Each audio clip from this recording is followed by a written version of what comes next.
उस रात जंगल में चांद नहीं था, पर फिर भी किसी की परछाई दिख रही थी। नंदनवन के घने जंगल में हर जानवर उस घाटी से डरता था, जिसे मौन घाटी कहा जाता था। कहते थे वहां जो भी जाता वापस तो आ जाता था, लेकिन बदल जाता था। उस जंगल में रहता था एक चतुर लेकिन जिज्ञासु लोमड़ी तारिका। तारिका को रहस्यों से बहुत प्यार था। एक दिन उसने देखा कि बूढ़ा कछुआ धीरन मौन घाटी की ओर जा रहा है। तारिका ने पूछा, धीरन काका, आप वहां क्यों जा रहे हैं? सब कहते हैं वहां खतरा है। धीरन मुस्कुराया, खतरा नहीं, सच है, और सच से डरना नहीं चाहिए। तारिका का मन और बेचैन हो गया। रात होते ही वह चुपके से धीरन के पीछे पीछे घाटी में पहुंच गई। जैसे ही वह घाटी के अंदर पहुंची, अचानक हवा रुक गई, पत्ते थम गए, और उसके सामने उसकी ही परछाई जमीन से उठकर खड़ी हो गई।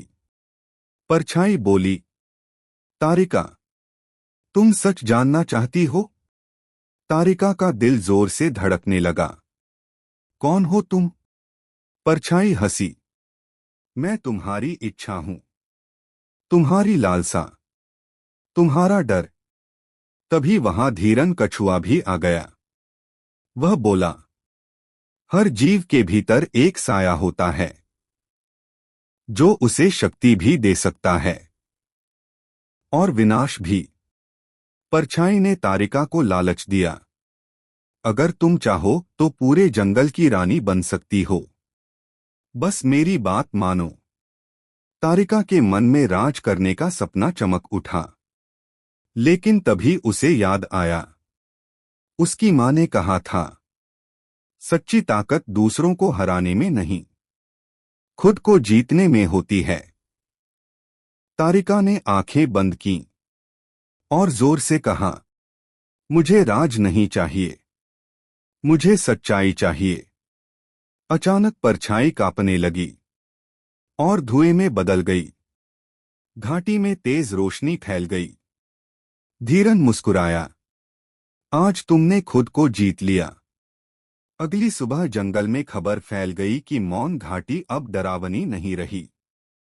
तारिका अब पहले से ज्यादा शांत और समझदार हो गई थी। उसे समझ आ गया था, सबसे बड़ा दुश्मन बाहर नहीं, अंदर होता है, और जो अपने भीतर के लालच और डर को जीत ले, वही सच्चा विजेता बनता है।